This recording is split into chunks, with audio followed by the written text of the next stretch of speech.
The Green Room at Lift Vancouver is brought to you by Cloud9 Cannabis Coaching. If you have suffered from anxiety, chronic pain, or depression, like I have, you know full well how debilitating it can be. Brady Sparrow, founder of Cloud9 Coaching, specializes in microdosing cannabis to help her clients lead more balanced lives. Whether you've been using cannabis your entire adult life or just now learning about this incredible plant, Brady's simple microdosing guide will help you find the perfect balance in just 1 month. Brady is about to host her first 30-day challenge called Find Your Cloud9 in 30 Dope Days. I'm doing it and you should too. So why not go over to cloud9coaching.com and join us. Be sure to use coupon code Jackie, JACQUI, for a special Green Room discount. What's going on, everybody? It's Les from Cannabis.Wiki. We are here with the president of CFAM, Gerald Major, Jackie Childs, and Allan Rewak. What's happening, sir? It's a wonderful day. It's always a great time to be at Lift, show some innovative products and talk to some amazing people about the best industry in Canada, legal cannabis. Yeah, thanks for joining us on the Green Room. Oh, it's a pleasure, Jackie. Thanks for having me. Really nice to put a face with the name and see who I'm tweeting. Definitely thank you for taking the time. Oh, thank you for having me. As I said, Emerald is proud to participate in Lift, and we're always proud to participate in the conversation.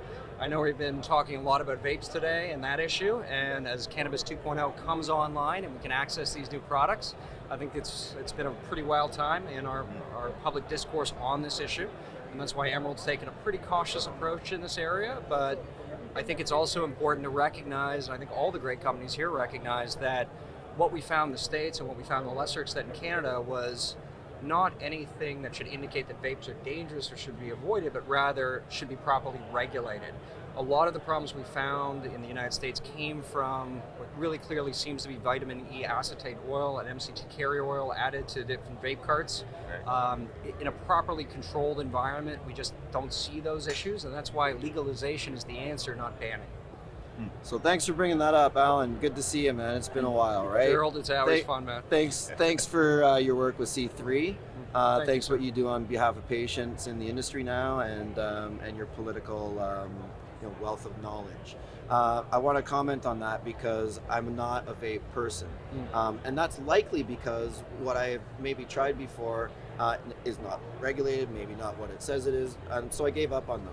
I will now consume vapes. I like the dry flower vapes. I will only purchase them through the legal framework, and we need to recognize from a patient perspective what our members at CFAM say is that no matter what the mode of administration, each person will find their thing. So Exactly. when it's either vapes or bongs or or whatever it is, I mean, how can you argue with a person with a disability that finds that to be the most effective method?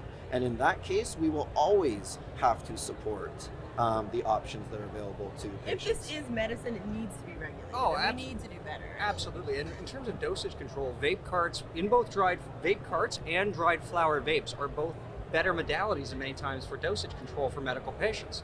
That's why Emerald has explored, and I think we'll be announcing something pretty soon, with dried flower vaporization. It's very exciting for us. We know that for medical consumers who may be a little concerned about vape carts, even though they're safe and regulated in Canada, this is a good option for them to both control their dosage and also have a great experience with the product. In the regulated market, right? Always. Unfortunately, sometimes people are getting them elsewhere. Well, And that's when all this hysteria.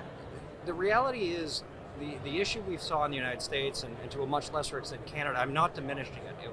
One visit to the hospital is too many on this issue, and some companies have tried to downplay this.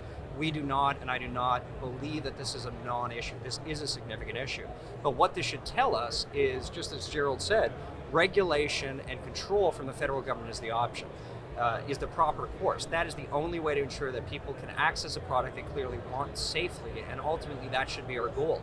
Cannabis was legalized in this country first for medical purposes as a harm reduction strategy.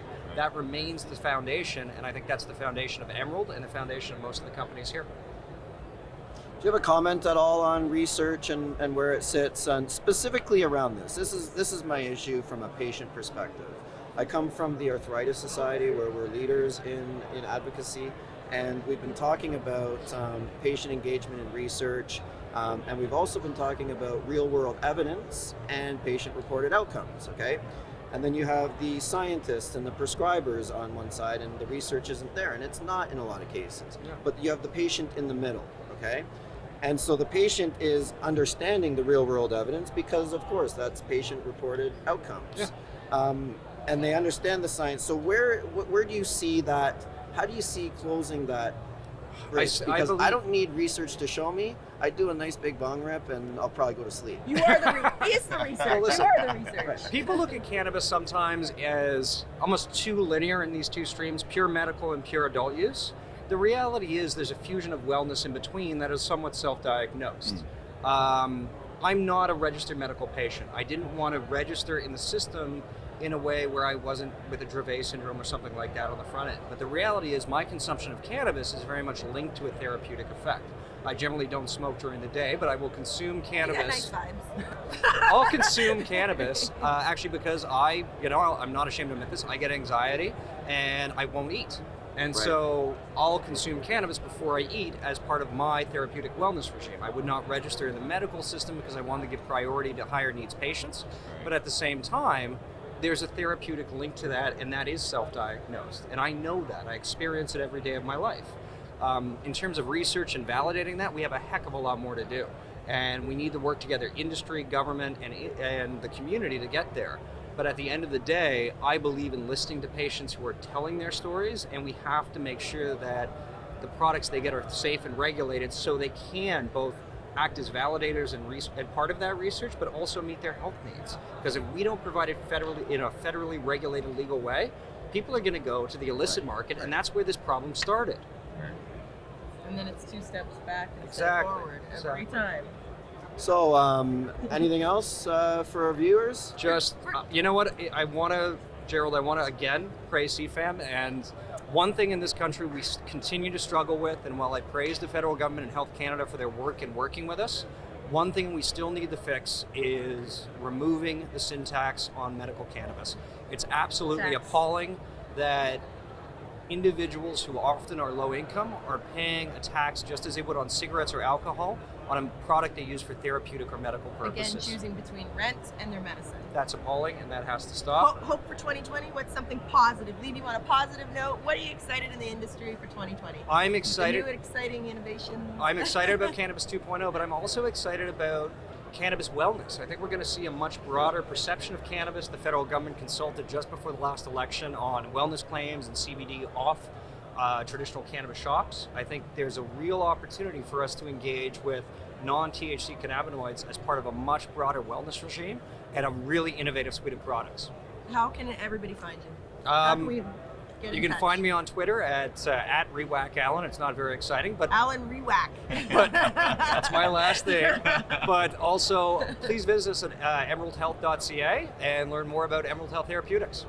So before you go, thanks for talking about the wellness angle. This is kind of the launch of what I'm going to be doing, the wellness expedition. So happy to have you on the journey. I'll be on that ship with you, man. Thanks, buddy. Okay, thank you so much. Thank you. Thanks for coming to the green room. Thanks.